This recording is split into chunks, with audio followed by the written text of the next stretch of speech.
Hello students, जनन तंत्र अपन discuss कर रहे थे और जनन तंत्र अपन ने बताया कि 3 प्रकार से जनन बताया अपन ने। एक तो बताया अपन ने लैंगिक जनन, एक बताया अपन ने अलैंगिक जनन और एक बताया कायिक जनन। इसमें से लैंगिक जनन अपन ने स्टार्ट किया था।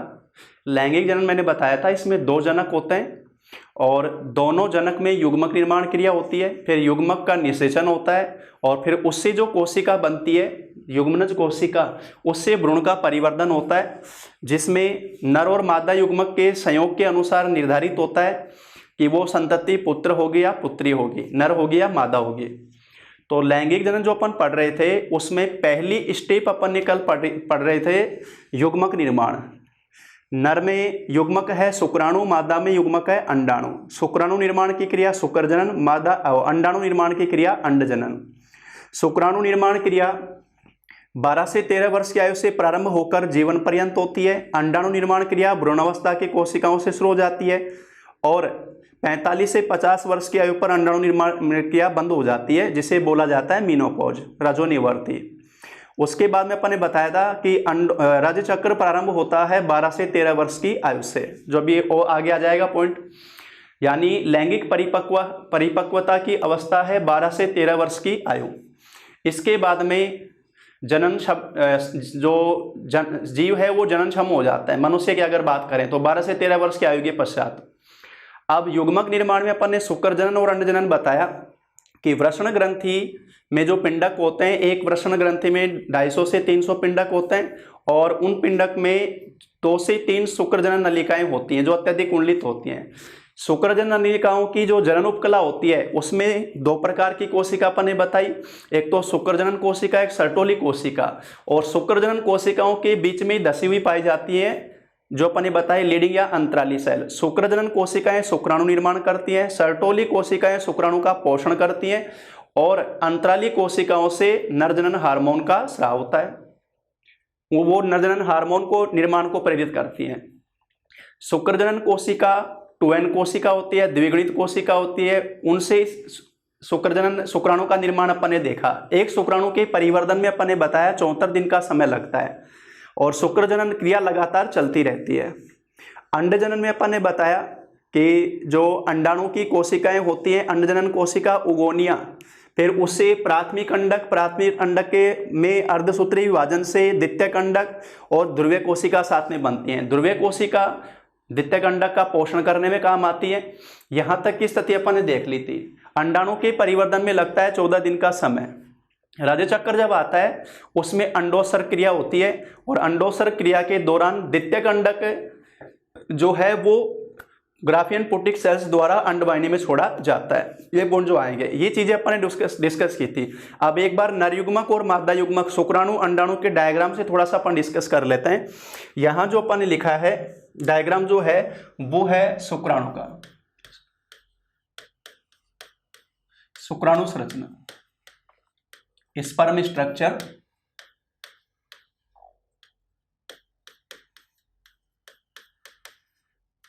शुक्राणु संरचना। एक शुक्राणु के 3 पार्ट होते हैं भाई। एक तो है हेड, शीर्ष, एक मध्य मिडिल पीस जो होता है, मध्य पटली, ये जो आता है मध्य खंड, ये शीर्ष, हेड, मध्य खंड, ये जो लिखा हुआ है मिडिल पीस, मध्य खंड, और एक ये भी टेल, पूंछ, ये मध्य खंड बीच वाला पार्ट। अब देखो जो शुक्राणु का शीर्ष है ना, शुक्राणु के शीर्ष के अंदर ये है केंद्रक जिसमें भरा हुआ है आनुवांशिक पदार्थ। तो ये केंद्रक है और इस केंद्रक में भरा हुआ है आनुवांशिक पदार्थ, क्रोमोसोमल मटेरियल, आनुवांशिक पदार्थ, नरकल। और अगुणित कोशिका है ये शुक्राणु जो है। शुक्राणु के शीर्ष पर आगे की ओर जो संरचना पाई जाती है उसको नाम दिया जाता है एक्रोसोम। क्या नाम देते हैं भाई? एक्रोसोम। कोशिका वाले चैप्टर में अपन ने पढ़ा था शुक्राणु के एक्रोसोम का निर्माण किया जाता है गोल्जी काय द्वारा। इसमें स्राव होते हैं, एंजाइम होते हैं और ये एक्रोसोम संरचना निषेचन के दौरान अंडाणु भित्ति को गलाने में काम आती है, अंडाणु भित्ति को भेदना।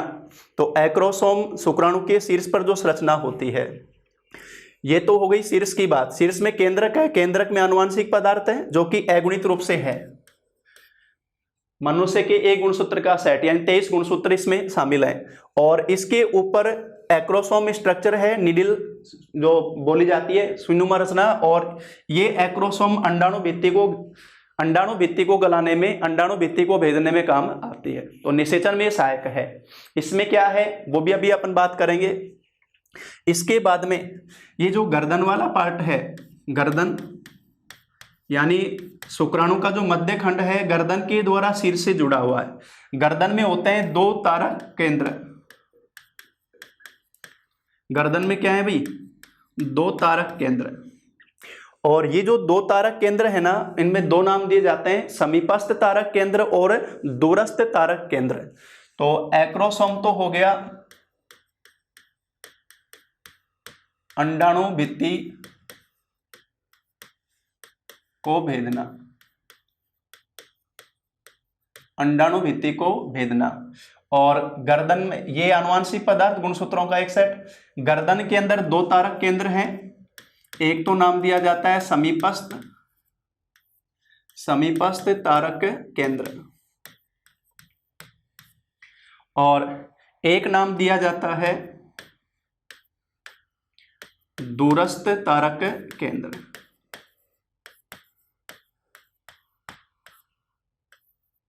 दूरस्थ तारक केंद्र। अब जो देखो इसमें समीपस्थ तारक केंद्र है ना, दोनों के काम अलग अलग हैं। समीपस्थ तारक केंद्र तो बनाता है तरकु तंतु, निषेचन के बाद में तरकु तंतु का निर्माण।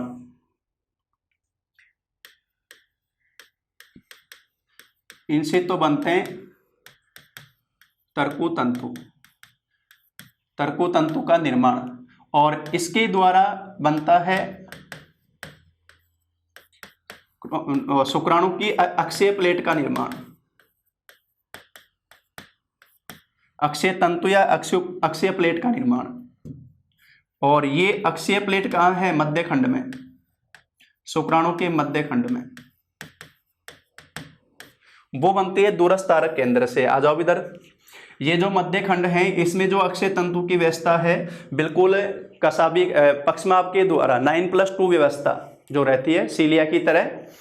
तो शुक्राणु का जो मध्य खंड है उसमें अक्षीय तंतु होते हैं, वो दूरस्थ तारक केंद्र के द्वारा विकसित होते हैं। ये आधार काय की तरह काम करता है दूरस्थ तारक केंद्र। मैंने बताया गर्दन में 2 होते हैं, एक तो समीपस्थ तारक केंद्र, एक दूरस्थ तारक केंद्र। समीपस्थ तारक केंद्र तो तरकु तंतु बनाता है निषेचन के दौरान, और दूरस्थ तारक केंद्र इसके मध्य खंड में अक्षीय तंतु बनाता है। और यह इन अक्षीय तंतु की व्यवस्था 9+2 वही रहती है। और इन अक्षीय तंतु के बीच बीच में पाए जाते हैं माइटोकॉन्ड्रिया। अक्षीय तंतुओं के साथ में क्या मौजूद है? माइटोकॉन्ड्रिया।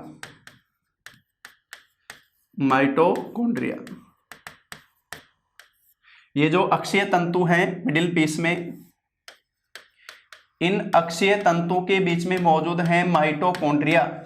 और ये माइटोकॉन्ड्रिया शुक्राणु के गमन के लिए ऊर्जा प्रदान करते हैं। माइटोकॉन्ड्रिया ऊर्जा प्रदान करना, तो शुक्राणु गमन जो करता है सीमन के अंदर, तरल में या फिर निषेचन के दौरान योनि में, तरल के अंदर जब गमन करता है, उसके गमन के लिए ऊर्जा प्रदान करने का काम किसका होता है भाई? माइटोकॉन्ड्रिया का काम होता है। और फिर इन अक्षीय तंतु से जब पीछे की तरफ, जिसमें एक बड़ा तंतु होता है और कोशिका द्रव्य से निर्मित भाग होता है पूंछ, जिसका अंतिम सिरा बिल्कुल पतला होता है, तो वही गमन में ये सहायक, तरंग गति में सहायक होता है पूंछ। तो एक शुक्राणु के 3 भाग हो गए मेन रूप से, शीर्ष, मध्य खंड और पूंछ।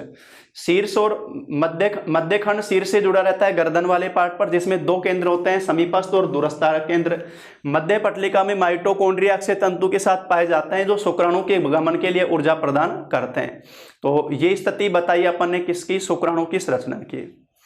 ये तो अब मादा युग्मक। इसी के साथ में बात कर रहे हैं अपन, सॉरी वो तो वह नर युग्मक, अब बात कर रहे हैं अपन मादा युग्मक। मादा युग्मक यानी अंडाणु संरचना, एग स्ट्रक्चर, ह्यूमन एग। ध्यान रखना, मानव शरीर की सबसे बड़ी कोशिका। यहाँ दो क्वेश्चन आ गए। पहला जो अपन ने शुक्राणु दिखाया, अगर क्वेश्चन आता है मानव शरीर की सबसे छोटी कोशिका तो नाम दिया जाता है शुक्राणु का। अगर क्वेश्चन आता है मानव शरीर की सबसे बड़ी कोशिका तो नाम आता है अंडाणु का।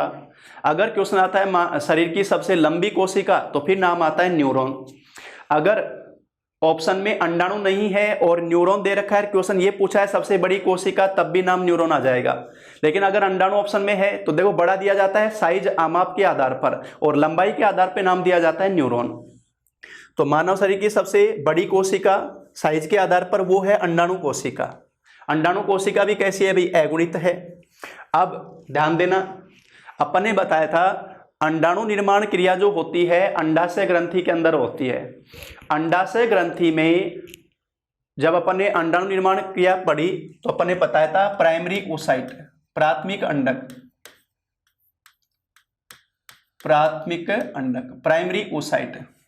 और प्राइमरी oocyte जो कोशिका है उसमें अर्धसूत्री विभाजन से, प्राइमरी oocyte में अर्धसूत्री विभाजन से सेकेंडरी oocyte जो अपन ने बताया जो डेवलप होगा, सेकेंडरी जो oocyte है वो सेकेंडरी oocyte जो होता है ना उस रूप में प्राइमरी oocyte जो है प्राथमिक अंडाणु कोशिका, इसके चारों ओर ग्रेन्युला जिसको बोलते हैं कणीय पदार्थ, ग्रेन्युला कोशिकाओं का आवरण होता है। प्राइमरी oocyte के चारों ओर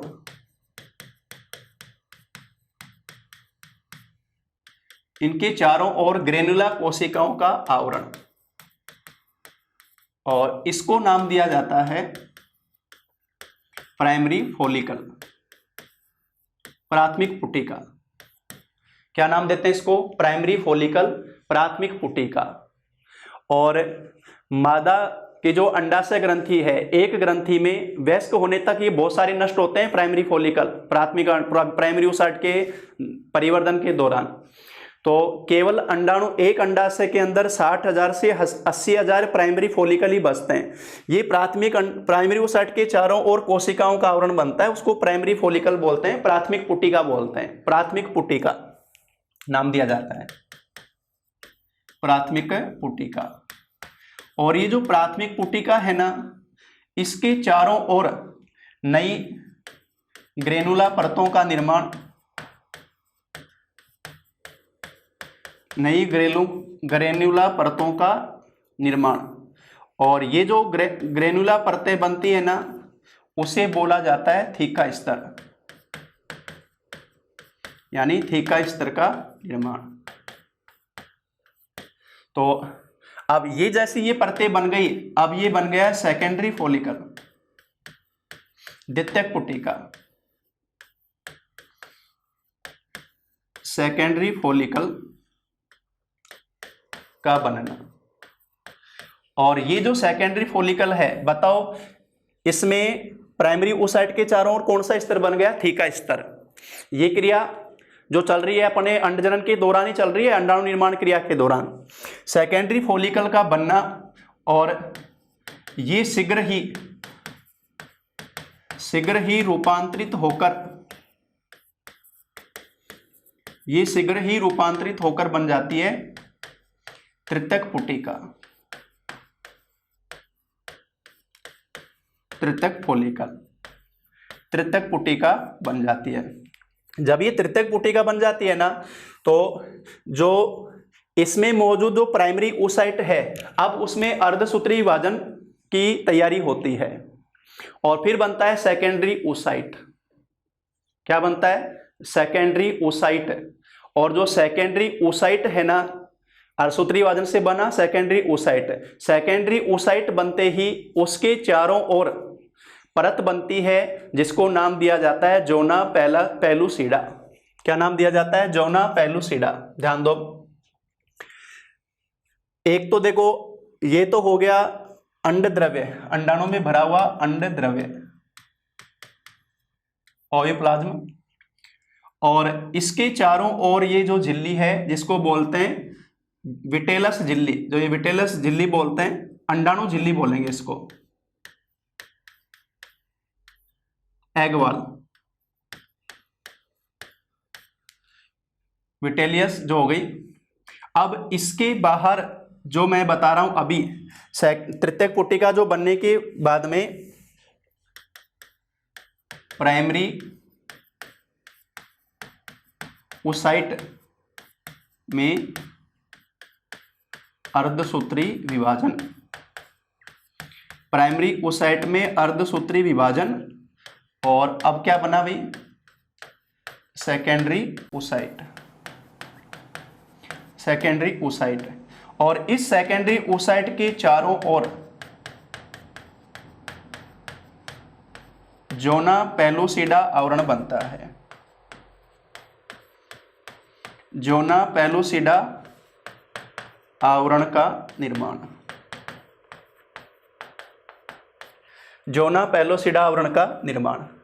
तो अंडाणु में अगर अंडाणु कोशिका, क्योंकि सेकेंडरी ओसाइट जो है वही अंडाणु में परिवर्तित होगा, उसके चारों ओर यानी सबसे अंदर की तरफ परत जो होती है वो जोना पेलुसिडा बनती है सेकेंडरी ओसाइट निर्माण के बाद में।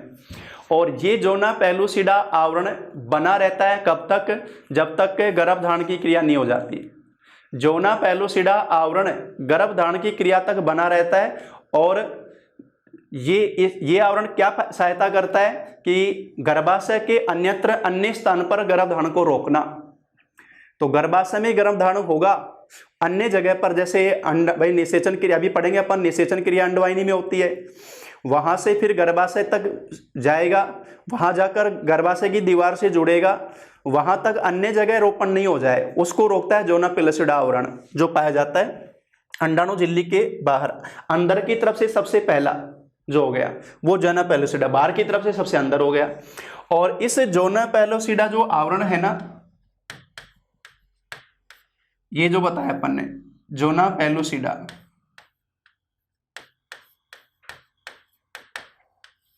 इसी जोना पेलुसिडा के चारों तरफ सेकेंडरी ओसाइट की स्थिति में जो बनता है, सेकेंडरी ओसाइट में जोना पेलुसिडा आवरण, और इसके बाहर बनता है, इसके बाहर कोरोना रेडिएटा स्तर,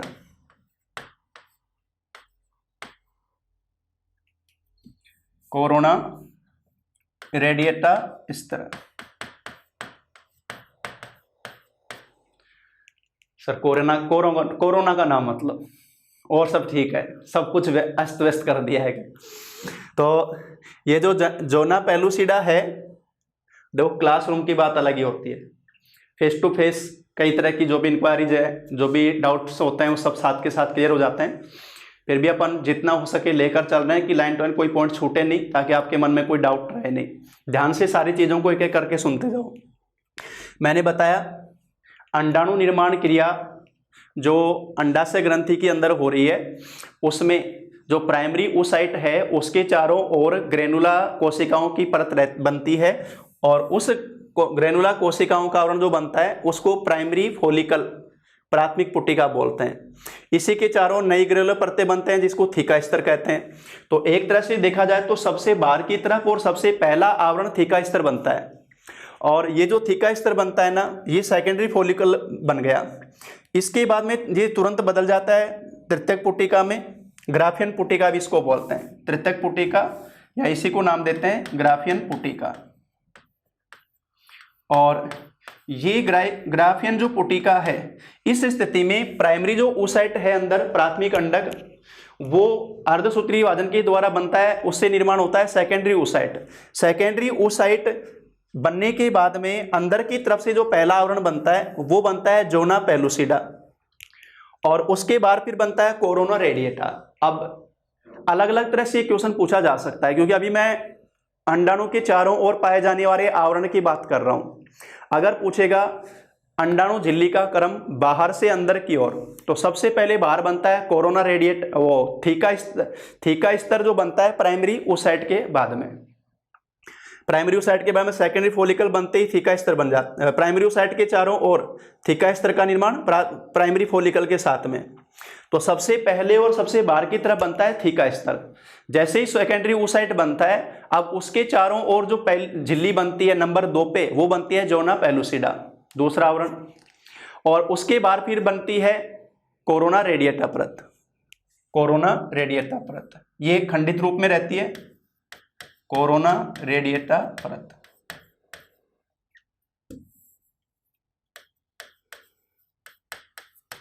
कोरोना रेडिएटा परत ये बनती है। तो अगर पूछेगा बाहर से अंदर झिल्ली का क्रम, तो सबसे बाहर की तरफ थीका स्तर, नंबर 2 पे रेडिएटा आ गई, और नंबर 3 पे है फिर पेलुसिडा, फिर अंड झिल्ली है, एगवाल है। और अगर अंदर से बाहर पूछेगा तो सबसे अंदर की तरफ जोना पेलुसिडा, फिर कोरोना रेडिएटा, और सबसे बाहर की तरफ रहती है थीका स्तर। निर्माण क्रम में पूछेगा तो पहले थीका, फिर जोना पेलुसिडा, और फिर कोरोना रेडिएटा, ये आवरण पाए जाते हैं। तो ये अंडाणु कोशिका स्थिति, अंडाणु कोशिका के अंदर अंड कोशिकाओं को, उसमें जो यौक पाया जाता है, पीतक जिसको बोलते हैं, उसकी स्थिति के आधार पे नाम दिया जाता है। तो अगर यौक के आधार पर, पीतक की स्थिति के आधार पर ह्यूमन एग की बात करें तो ये है भाई अपीत की और समपीत की।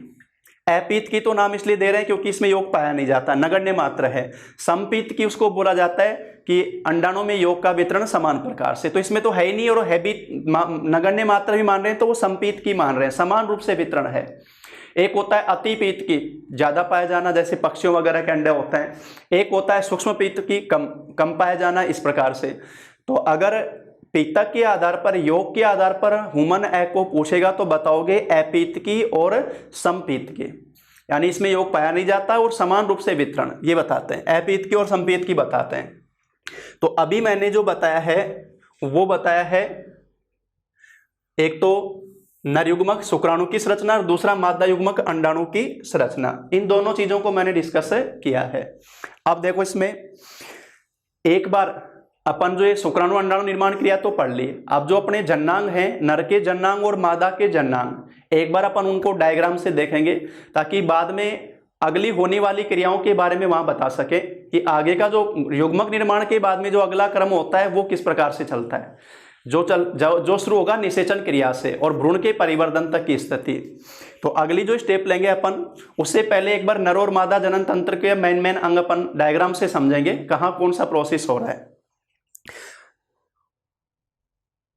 ध्यान दो इधर, पहले बता रहा हूं मैं नर जनन तंत्र, मेल रिप्रोडक्टिव सिस्टम, नर जनन तंत्र। अब इसमें देखो नर जन्नांग की बात करें, यहां पर ये अपने नीचे उदर गुहा के नीचे की स्थिति है, समझो। इसमें ये जो रेड कलर में जो आपको पूरा दिख रहा है ये है रेक्टम, जो अपन ने पढ़ा था पाचन तंत्र में, मलाशय, ये पृष्ठभाग की स्थिति है अपने। और मलाशय जहां खुलता है बाहर वो अपन बोलते हैं गुदा। तो ये तो अपने पृष्ठभाग की स्थिति है, रेक्टम, मलाशय, और जहां जिस छिद्र से बाहर खुलता है वो अंश गुदा अपन बोलते हैं, जहां से खुल रहा है।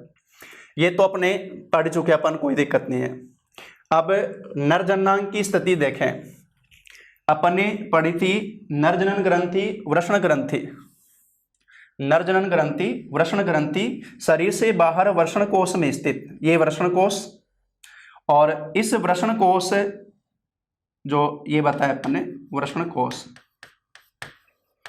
और वृषण कोश में स्थित है वृषण ग्रंथि, टेस्टिकल, टेस्टिज जो बोलते हैं अपन, टेस्टिज यानी वृषण, नर जनन ग्रंथि, वृषण ग्रंथि जो है। और वृषण ग्रंथि के ऊपर जो संरचना पाई जा रही है, क्योंकि वृषण ग्रंथि के ऊपर है तो उसको बोलते हैं अधिवृषण, एपिडाइडेमिस, इसको बोलते हैं अधिवृषण, अधिवृषण।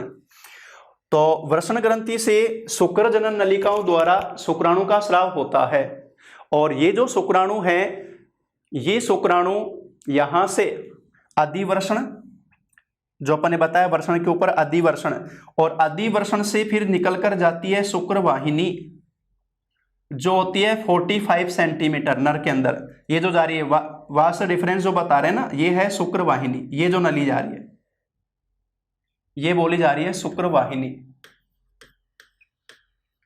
और ये शुक्र वाहिनी होती है 45 सेंटीमीटर। तो वृषण ग्रंथि वृषण कोश में स्थित है। वृषण ग्रंथि के ऊपर संरचना इसलिए नाम देते हैं अधिवृषण। वृषण से शुक्राणु निर्माण, अधिवृषण के द्वारा यहाँ से ये शुक्रवाहिनी के माध्यम से आगे बढ़ते हैं। शुक्रवाहिनी से ये शुक्रवाहिनी देखो आगे आती है। शुक्रवाहिनी 45 सेंटीमीटर मैंने बताई। ये जो शुक्रवाहिनी है ना, ये यहाँ पर आकर, अब देखो यहाँ पर दिखा रखा है ब्लेडर, यानी हमारा मूत्राशय, जो ब्लेडर बता रहे हैं अपन मूत्राशय, जिसमें यूरिन का अस्थायी संचय अपन ने बताया था।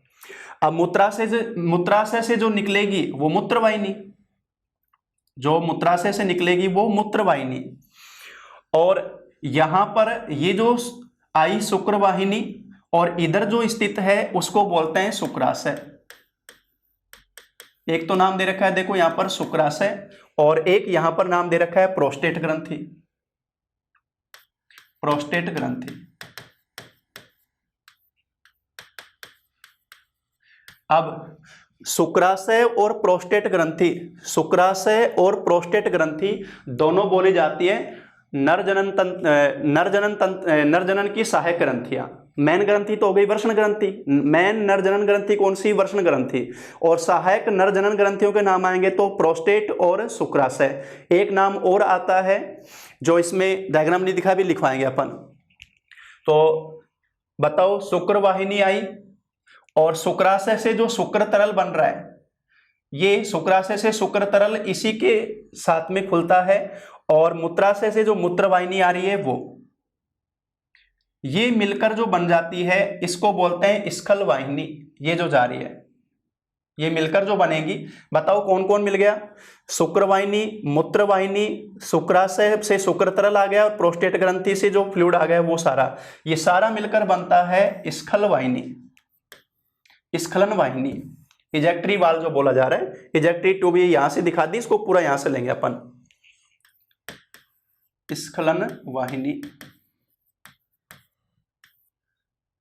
इजेक्टरी ट्यूब जो हो गई, प्रोस्टेट ग्लैंड से जो आ गई, शुक्राशय से शुक्र तरल आ गया, ये सारा, ये मूत्र मार्ग हो गया, ये मूत्र मार्ग हो गया, जो यूरेथ्रा बोल रहे हैं मूत्र मार्ग।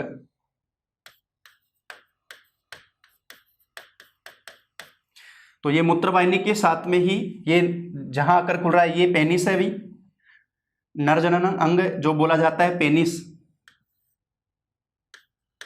पेनिस शिश्न जो बोलते हैं, और ये इसके अग्रशीर्ष पे बोलते हैं शिश्न मुंड। यहाँ पर जनन छिद्र और मूत्राशय छिद्र एक साथ ही आकर खुलते हैं, क्योंकि जो मूत्रवाहिनी है वही शुक्राणु त्याग के लिए होती है, वही मूत्र त्याग के लिए होती है, ये स्थिति रहती है। तो बताओ, शुक्राणु का निर्माण तो किस में हुआ? वृषण ग्रंथि में। अधिवृषण से निकल रही है शुक्रवाहिनी, शुक्रवाहिनी आती है जो मूत्राशय के पीछे की ओर, इसमें आकर खुलती है, शुक्राशय खुलता है, प्रोस्टेट ग्लैंड, इन सब से भी जो तरल आते हैं वो, ये सारा मिलकर बनता है सीमन। तो वृषण से तो केवल शुक्राणु आए ना, अब इसमें जो और तरल मिलेगा, शुक्र तरल मिलेगा, प्रोस्टेट तरल मिलेगा, अब ये बनता है वीर्य, या बोलते हैं सीमन, वो सीमन बनता है। और ये सीमन जो बनता है मूत्रवाहिनी के माध्यम से, शिश्न के माध्यम से बाहर आता है। निषेचन के दौरान जब संसर्ग क्रिया होती है, सेक्सुअल कांटेक्ट होता है, उस दौरान रक्त प्रवाह से शिश्न कड़ा होकर मादा की योनि में शुक्राणु को मुक्त करता है। इसके लिए जैसे शुक्राणु अपन बताते हैं तो स्खलन जब होता है 3 से 5 ml सीमन का स्खलन होता है, और ये जो 3 से 5 ml जो सीमन हुआ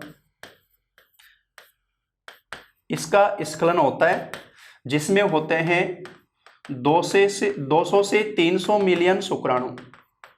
तो हम एक बार में कितने शुक्राणु का स्खलन करते हैं? 200 से 300 मिलियन, और अपन जानते हैं 1 मिलियन होता है 10 लाख। 200 से 300 मिलियन शुक्राणु का स्खलन होता है, और इन शुक्राणु जो है वो शुक्र तरल में गति करते हैं, मादा की योनि में शुक्र तरल में गति करते हैं। जो अभी अपन ने बताया कि गति के दौरान ये जो सीमन है तरल है, इसमें फ्रक्टोज शर्करा होती है, जिसको माइटोकॉन्ड्रिया यूज करता है ऊर्जा प्राप्ति के लिए। इसमें कुछ जो तरल है, प्रोस्टेट शुक्राशय तरल जो मैं नोट करवा दूंगा, उनमें कुछ जो पाए जा रहे हैं पदार्थ जो मूत्र मार्ग की अम्लीयता को समाप्त करते हैं, योनि मार्ग की अम्लीयता को कम करते हैं, ताकि शुक्राणु जीवित रह सके। ये तो बताया अपन ने नर जनन तंत्र, नर जननांग जो बताए कि किस प्रकार से नर जननांग जो है वो जनन में सहायक हो रहे हैं। अब इसी प्रकार से अपन डिस्कस करने जा रहे हैं मादा जनन तंत्र। मादा जनन तंत्र में देखो,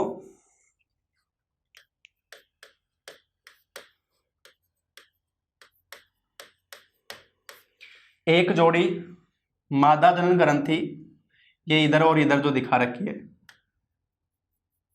मादा जनन ग्रंथि,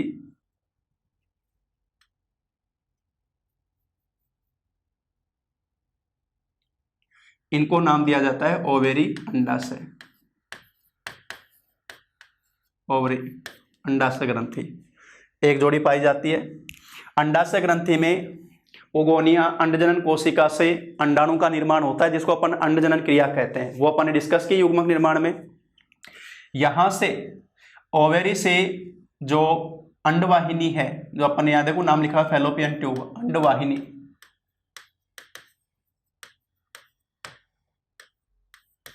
अंडवाहिनी यहां से ये जो नलिका अपन बता रहे हैं संकुच नलिका, ये अंडवाहिनी, तो अंडाशय से अंडाणु जो मुक्त होता है, अंडाणु मुक्त होता है सेकेंडरी oocyte के रूप में। राजचक्र 28 से 30 दिन के अंतराल पर, 28 से 30 दिन के अंतराल पर एक अंडाणु परिवर्धित होता है, एक अंडाणु अंडाशय ग्रंथि से उत्सर्जित होता है। उस क्रिया को नाम देते हैं अंडोत्सर्ग।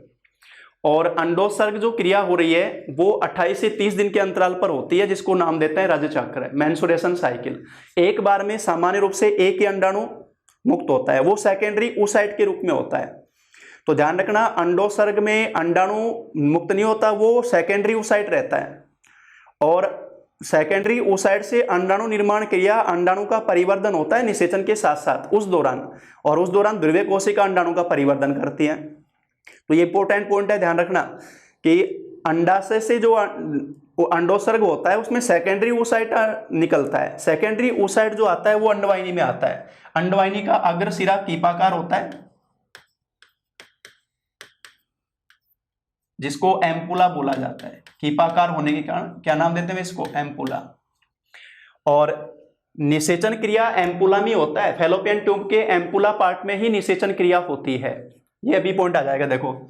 तो यहां से ये जो टीपाकार पार्ट बताया अपन ने एम्पुला, यहां से अंडाणु जो है वो मुक्त होकर इसमें आता है और यहां पर निषेचन क्रिया होती है। आप समझो फैलोपियन ट्यूब जो है अंडवाहिनी, इधर ध्यान दो, ये जो बताया अपन ने वेगिना योनि, योनि के द्वारा ये बाहर की ओर जो मादा जनन तंत्र में बाहर का द्वार है, योनि है, जो योनि छिद्र द्वारा बाहर की तरफ खुलती है या जनन छिद्र द्वारा। इसमें निषेचन के दौरान अंडाणु, ये देखो गर्भाशय का ये हो गया गर्भाशय, यूट्रियस गर्भाशय, और ये जो सर्विक्स बता रहे हैं अपन गर्भाशय गिरवा, गर्भाशय गिरवा सर्विक्स। और इसका आगे का जो ये भाग है वो है योनि, 5 से 6 सेंटीमीटर के रूप में योनि जो रहता है पार्ट। जब लैंगिक संपर्क होता है, जब उस दौरान शुक्राणु शिश्न की सहायता से, यानी योनि के माध्यम से शिश्न को प्रवेश कराया जाता है और शुक्राणु यहाँ छोड़े जाते हैं। ये जो शुक्राणु है वो इस योनि और इसमें गर्भाशय और अंडवाहिनी की एक क्रमांकुंचन गति द्वारा इनको अंदर की तरफ खींचा जाता है और ये शुक्राणु तरल में गति करते हुए जाते हैं। जब ये गति करते हुए पहुंचते हैं, यहां से देखो ये गर्भाशय गिरवा, गर्भाशय से होते हुए फिर अंडवाहिनी में जाते हैं शुक्राणु जो है, और फैलोपियन ट्यूब के एम्पुला पार्ट में निषेचन क्रिया होती है। तो ध्यान रखना, निषेचन क्रिया कहाँ होती है? अभी निषेचन क्रिया कईयों के दिमाग में ये रहता है कि यहीं पर निषेचन क्रिया होती है। निषेचन यहाँ केवल शुक्राणु छोड़े जाते हैं, यहाँ से शुक्राणु छोड़ने के बाद में पहुंचते हैं अंडवाहिनी में, गर्भाशय से होते हुए अंडवाहिनी में जाते हैं, और अंडवाहिनी के जो फैलोपियन ट्यूब है उसके एम्पुला पार्ट में आगे का जो पार्ट है कीपाकार, वहां पर निषेचन क्रिया होती है। निषेचन क्रिया, अब मैंने बताया कि जो सेकेंडरी oocyte है वो उत्सर्जित होता है, जिसको अपन अंडोत्सर्ग क्रिया कहते हैं। अंडोत्सर्ग के बाद में जो अब क्योंकि अब मैं निषेचन के पॉइंट डिस्कस कर रहा हूं, ध्यान दे लेना, दोनों तंत्रों को समझाकर अंगों को बता दिया मैंने। शुक्राणु यहाँ छोड़े गए, यहां से गर्भाशय से होते हुए जाते हैं अंडवाहिनी में, यहां निषेचन क्रिया होती है। अपन ने बताया रज चक्र में जो बाहर आता है अंडोसर्ग में सेकेंडरी oocyte आता है, सेकेंडरी oocyte फिर परिवर्धित होता है अंडक में, अंडक के अंडाणु के अंदर परिवर्धित होता है। इसमें समय लग जाता है 14 दिन का, यानी रज चक्र के 14वें दिन अंडाणु सक्रिय रूप से काम करता है। तो निषेचन की जो प्रबल संभावना रहती है, निषेचन की प्रबल संभावना रहती है रज चक्र के 14वें से 21वें दिन के बीच में, यानी तीसरा सप्ताह अपन जिसको कहेंगे। रज चक्र का जो तीसरा सप्ताह है वो निषेचन क्रिया का सबसे उत्तम समय होता है। ये 1-2 दिन आगे पीछे हो सकते हैं, बाकी विशेष रूप से ये ध्यान रखना, क्योंकि अंडाणु परिवर्धित कब होगा, 14वें दिन के बाद में, अंडोसर्ग के बाद में, 14 दिन बाद में वो सक्रिय अंडाणु के रूप में काम करता है। अगर उस ड्यूरेशन में 14वें से 21वें दिन के बीच में शुक्राणु छोड़े जाते हैं और फिर शुक्राणु अंडाणु से जाकर निषेचित होता है, तो फिर निषेचन क्रिया कंप्लीट होगी और आगे की गर्भधारण क्रिया होगी। अगर इस ड्यूरेशन में शुक्राणु वहां नहीं पहुंच रहे हैं तो अंडाणु निष्क्रिय हो जाता है। 14 से 21वें दिन निकलने के बाद में अगर शुक्राणु नहीं पहुंच रहे हैं तो अंडाणु निष्क्रिय हो जाता है और वापस से अंडाशय के अंदर अंडजनन क्रिया, वही रज चक्र का प्रारंभ, वो क्रिया होगी। और अगर इस दौरान निषेचन हो जाता है तो ग्राफियन पुटिकाएं जो अंडो सेकेंडरी oocyte को मुक्त करवाती हैं, जो ग्राफियन पुटिका जो अपने बोलती है तृतीयक पुटिका, वही अंडाणु सेकेंडरी oocyte को मुक्त करवाती है अंडवाहिनी में। अगर इस दौरान निषेचन नहीं हुआ तो हो जाता है, नहीं होता है तो अंडोसर क्रिया वापस शुरू होगी, रज चक्र होगा। अगर हो जाता है तो ग्राफियन पुटिका से कार्पस ल्यूटियम बन जाता है, कार्पस ल्यूटियम स्ट्रक्चर या ग्रंथि बोल सकते हैं, और उस कार्पस ल्यूटियम से बनता है प्रोजेस्टेरोन हार्मोन। ये कार्पस ल्यूटियम गर्भावस्था बनाने को प्रेरित करता है, या हार्मोन जो है वो गर्भावस्था बनाए रखने में सहायक है। जो अपन ने पढ़ा था कौन सा, pregnancy hormone, progesterone, corpus luteum से वो बनता है। तो कार्पस ल्यूटियम से जो प्रोजेस्टेरोन हार्मोन बना वो गर्भावस्था बनाए रखने में सहायक है। गर्भधारण क्रिया किसमें होगी भाई, गर्भाशय में, जो अपन पढ़ेंगे आगे। तो अभी जो नर और मादा जनन तंत्र की जो स्थिति बताई मैंने, शुक्राणु अंडाणु का यहाँ से निर्माण जो अपन ने पढ़ा, संरचना पढ़ी, उनके आवरण बताए अपन ने। अब उसके बाद में जो अपन शुरू करने जा रहे हैं, नर और मादा युग्मक अपन ने दोनों बता दिया। अब जो अपन शुरू करने जा रहे हैं वो शुरू करने जा रहे हैं निषेचन क्रिया। यहां से दूसरा जो है युग्मक निर्माण पढ़ा दिया अपन ने, अपन बात करने जा रहे हैं निषेचन, फर्टिलाइजेशन।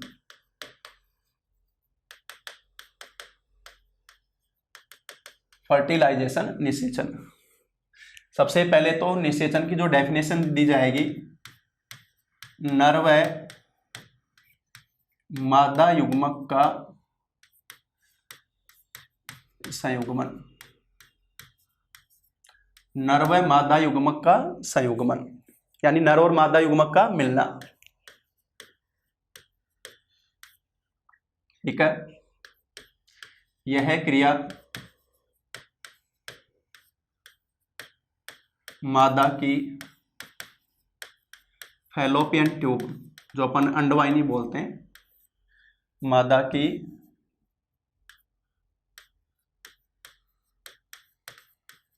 फैलोपियन ट्यूब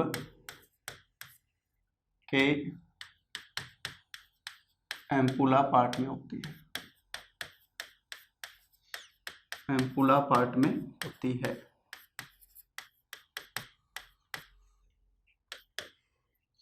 निषेचन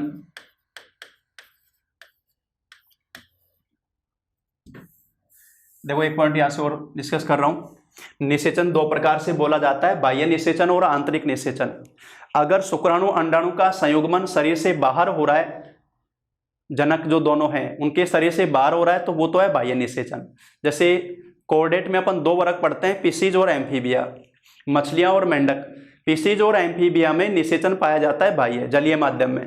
शुक्राणु अंडाणु जल में छोड़े जाते हैं, वहीं पर निषेचन क्रिया होती है, भ्रूण लार्वा का परिवर्धन होता है।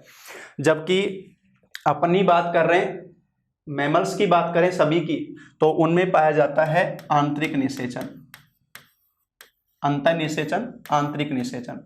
क्योंकि यहाँ देखो शुक्राणु अंडाणु का संयुग्मन मादा के शरीर में फैलोपियन ट्यूब के एम्पुला पार्ट में हो रहा है। फिर ये जो क्रिया होती है निषेचन क्रिया, इसकी प्रबल संभावना, निषेचन क्रिया की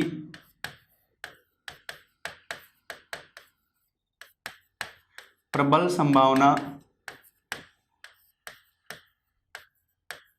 राज चक्र के 14वें से 21वें दिन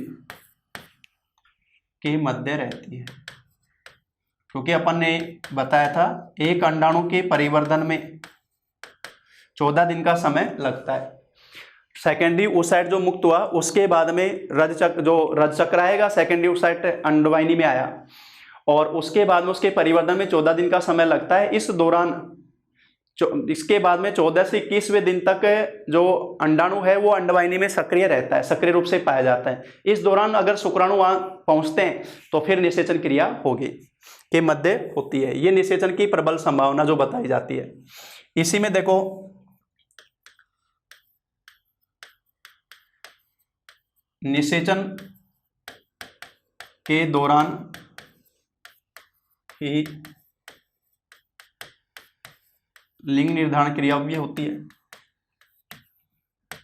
कि नहीं होती? अपन ने बताया था लिंग निर्धारण के लिए कि नर में शुक्राणु दो प्रकार से बनते हैं भाई।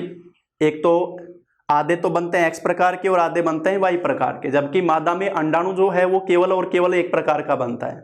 नर में शुक्राणु दो प्रकार से, नर में जो शुक्राणु बन रहे हैं वो दो प्रकार से, आधे तो एक्स प्रकार और आधे वाई प्रकार, जबकि मादा में अंडाणु केवल एक्स प्रकार है।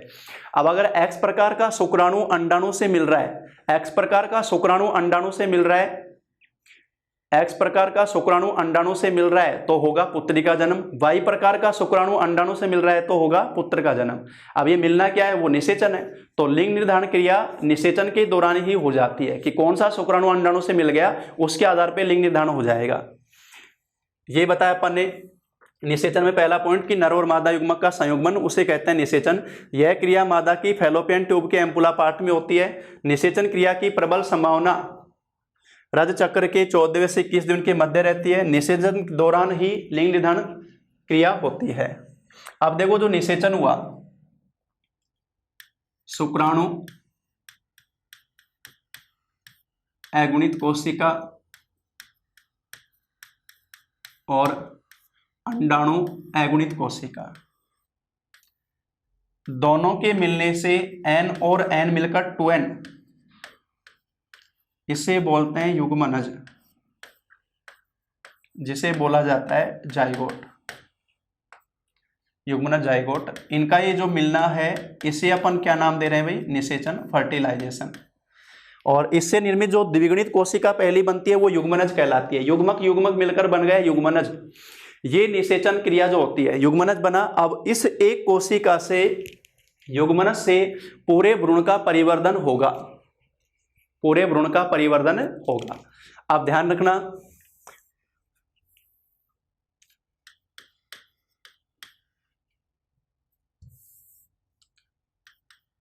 निषेचन क्रिया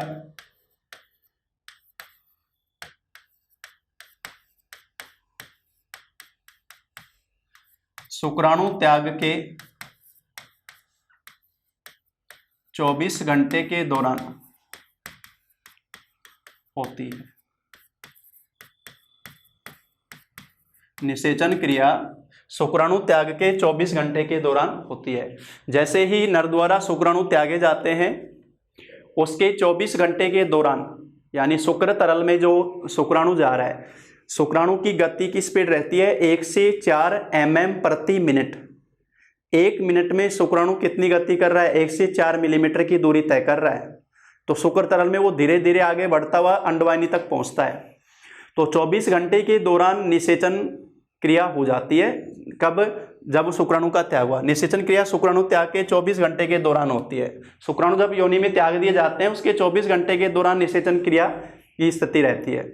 और निषेचन के तुरंत बाद ही पहला विभाजन हो जाता है, वो युग्मनज कोशिका बनती है, उसमें पहला विभाजन हो जाता है 24 से 48 घंटे के दौरान। तो अभी जो अपन ने डिस्कस किया नर युग्मक और मादा युग्मक का निर्माण, शुक्र जनन, अंड जनन, शुक्राणु अंडाणु की संरचना, उसके बाद में नर और मादा जनन तंत्र को डायग्राम से एक बार अपन ने उसके सारे पार्ट देखे, कौन कौन से किस तरह से काम कर रहे हैं। निषेचन में अपन ने बताया कि अंडाणु जो है वो सेकेंडरी oocyte के रूप में अंडोत्सर्ग क्रिया होती है, अंडवाहिनी में आता है, ये रज चक्र कहलाता है। रज चक्र के 14वें दिन वो सक्रिय अंडाणु में परिवर्तित होता है, अंडवाहिनी में अंडाणु सक्रिय रूप से मौजूद रहता है 14वें से 21वें दिन, रज चक्र के 14वें से 21वें दिन। इस ड्यूरेशन में अगर शुक्राणु वहां पहुंचते हैं तो निषेचन क्रिया होगी।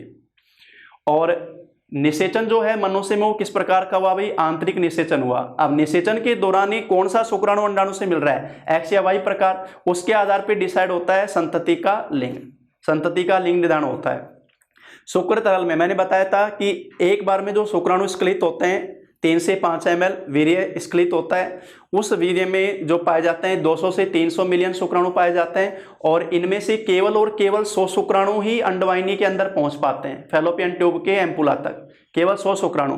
बाकी बहुत सारे तो योनि की अम्लीयता से खत्म हो जाते हैं अम्लीय माध्यम में। बहुत सारे योनि की दीवार में जो एपिथेलियम है उसमें फैगोसाइट द्वारा भक्षण कर लिए जाते हैं। केवल 200 से 300 मिलियन में बताओ कितने शुक्राणु पहुंचे, 100 ही शुक्राणु पहुंचे। कहाँ, फैलोपियन ट्यूब के एम्पुला में निषेचन के दौरान। और निषेचन के दौरान केवल और केवल एक शुक्राणु ही अंडाणु को निषेचित करेगा। अब शुक्राणु अंडाणु को जब निषेचित करेगा तो उस दौरान अंडाणु की जो झिल्लियां अपन ने बताई, खासतौर से अंदर जो दोनों बनी थीका स्तर के बाद में, तो देखो अब जब सेकेंडरी oocyte निकलता है तो थीका स्तर तो हट गया एक तरह से। थीका स्तर के बाद में 2 आवरण बताए अपन ने, सबसे अंदर की तरफ जोना पेलुसिडा, उसकी बाहर की तरफ कोरोना रेडिएटा। इन दोनों को शुक्राणु तरल में मौजूद जो एंजाइम है वो घोलते हैं, यानी अंडाणु भित्ति को गलाने का काम करते हैं। अब इसमें ये जो प्रोसेस हो रहा है, अंडाणु का घुलना, अंडाणु भित्तियों का घुलना और शुक्राणु अंडाणु से मिलना, वो जो प्रोसेस है उसमें एक चीज और जो मैं समझा रहा हूं, जो अपन ने बताया था शुक्राणु के एक्रोसोम, कि ये जो शुक्राणु का एक्रोसोम है ना, ये अंडाणु भित्ति को घोलने में मदद करता है। शुक्राणु के एक्रोसोम पर एंटी फर्टिलाइजिन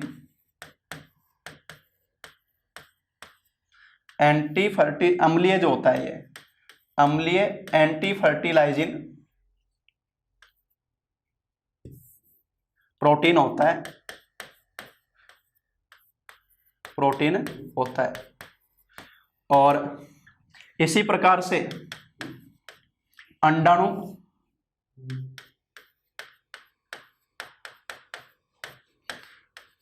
भित्ति पर, यहां एंटी फर्टिलाइजिन बोल रहे हैं, यहां बोलते हैं फर्टिलाइजिन पाया जाता है।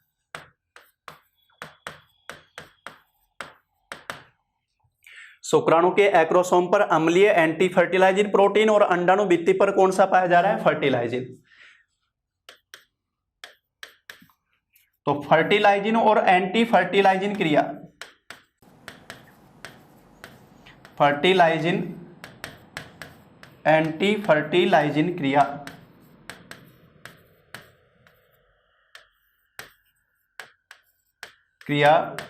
स्वजातीय निषेचन को प्रेरित करती है। स्वजातीय निषेचन को प्रेरित करती है। स्वजातीय निषेचन को प्रेरित करती है, जिसे शुक्राणु का योग्यतार्जन कहा जाता है। शुक्राणु का योग्यतार्जन, शुक्राणु का योग्यतार्जन कैपेसिटाइजेशन कहा जाता है। इस पॉइंट का मतलब समझो, ये भी एक इंपॉर्टेंट पॉइंट बनता है। एक जनरल सा क्वेश्चन हो गया, शुक्राणु अंडाणु का मिलना। अब तुम एक एक्सपेरिमेंट करने लग जाओ, यार चलो देखते हैं, भैंस का अंडाणु निकाला और इधर से बैल के शुक्राणु ले लिए, या इधर से घोड़ी का अंडाणु निकाला, इधर से गधे के शुक्राणु ले लिए, इस तरह से तुम ये कहोगे भाई इसका अंडाणु इससे मिलाओ, जैसे भैंस का अंडाणु लो और बैल का शुक्राणु उस पे छोड़ो, ऐसे मनुष्य के और किसी पे छोड़ो, नए नए एक्सपेरिमेंट करने लग जाओ। तो ध्यान देना यहाँ पर शुक्राणु अंडाणु स्वजातीय निषेचन, यानी नर जैसे मनुष्य में मादा के अंडाणु को मनुष्य के नर के शुक्राणु ही निषेचित करेंगे, ये क्रिया है वो किसके द्वारा संचालित है, ये इन पर पाए जाने वाले अम्लीय जो प्रोटीन है। फर्टिलाइजिन एंटी फर्टिलाइजिन, फर्टिलाइजिन पाया जाता है अंडाणु भित्ति पर, एंटी फर्टिलाइजिन पाया जाता है शुक्राणु के एक्रोसोम पर, और इन दोनों के उद्दीपन से ही शुक्राणु उस पर ठहर पाते हैं। तो ये एक ही जाति के अंडाणु पर होगा, वो है स्वजातीय निषेचन। और ये जो क्षमता उसे बोलते हैं योग्यतार्जन। अपनी जाति के अंडाणु को निषेचित करने की जो क्षमता होती है शुक्राणु में, उसे बोलते हैं योग्यतार्जन। नहीं तो तुम नए नए तरह के जीव बना के छोड़ दोगे। तो योग्यतार्जन जो क्रिया है वो फर्टिलाइजिन और एंटी फर्टिलाइजिन क्रिया है। फर्टिलाइजिन किस पे पाया जा रहा है, अंडाणु भित्ति पर, एंटी फर्टिलाइजिन किस पर पाया जा रहा है, शुक्राणु के एक्रोसोम झिल्ली पर। उस तरह से स्वजातीय निषेचन प्रेरित हो पाता है। तो ये जो पॉइंट अपन ने डिस्कस किए कि अंडाणु भित्ति पर फर्टिलाइजिन पाया जा रहा है, फर्टिलाइजिन एंटी फर्टिलाइजिन क्रिया स्वजातीय निषेचन को प्रेरित करती है। अब जो शुक्र तरल होता है ना, शुक्र तरल या ये कहें कि वीर्य जो सीमन होता है, शुक्र तरल में ये देखो एक्रोसोम अंडाणु भित्ति को बोलता है, उसके लिए मैं बता रहा हूं। तो शुक्र तरल में हाई एल्ड्यूरिनेज एंजाइम जो होता है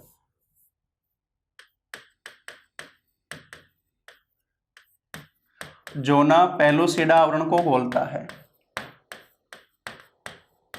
जोना पेलुसिडा आवरण को घोलता है। तो अंडाणु भित्ति पे जो जोना पेलुसिडा आवरण है उसको घोलने का काम कौन करता है अभी, हाई एल्ड्यूरिनेज एंजाइम, जो कि वही तरल में मौजूद है। और जबकि एक्रोसिन, जो एक्रोसिन है वो कोरोना रेडिएटा को घोलता है। एक्रोसिन कोरोना रेडिएटा जो दूसरा आवरण बताया था अंदर से अपन ने को घोलता है, वो कोरोना रेडिएटा को घोलता है। अब एक चीज और ध्यान रखना, कोरोना रेडिएटा आवरण घोला गया और पेलुसिडा आवरण को हटाया गया। पेलुसिडा आवरण प्रॉपरली पूरा नहीं हटता है। पेलुसिडा आवरण कब तक बना रहता है, जब तक जो युग्मनज कोशिका बनेगी निषेचन के बाद में वो गर्भाशय भित्ति से नहीं जुड़ जाती है। अभी इसको स्टार्टिंग में मैंने बोला था कि जोना पेलुसिडा आवरण तब तक बना रहेगा जब तक गर्भधारण नहीं हो जाएगा। तो जोना पेलुसिडा आवरण गर्भाशय के अन्यत्र यानी गर्भाशय के अलावा अन्य स्थान पर गर्भधारण क्रिया को रोकता है। ये भी ध्यान रखना, ये भी इंपॉर्टेंट पॉइंट है। तो यहां तक जो अपन ने बता दिया वो बता दिया अपन ने निषेचन से संबंधित जो भी पॉइंट बन जाते हैं। अब बात करेंगे अपन निषेचन के बाद में जो द्विगुणित कोशिका बनी, निषेचन के बाद में जो द्विगुणित कोशिका बनी उसको अपन नाम देते हैं ट्वेन युग्मनज। ये जो युग्मनज है इससे होता है भ्रूण का परिवर्धन, लैंगिक जनन की तीसरी स्टेप या अंतिम स्टेप भ्रूण का परिवर्धन। ये डिस्कस करेंगे अपन अगली क्लास में।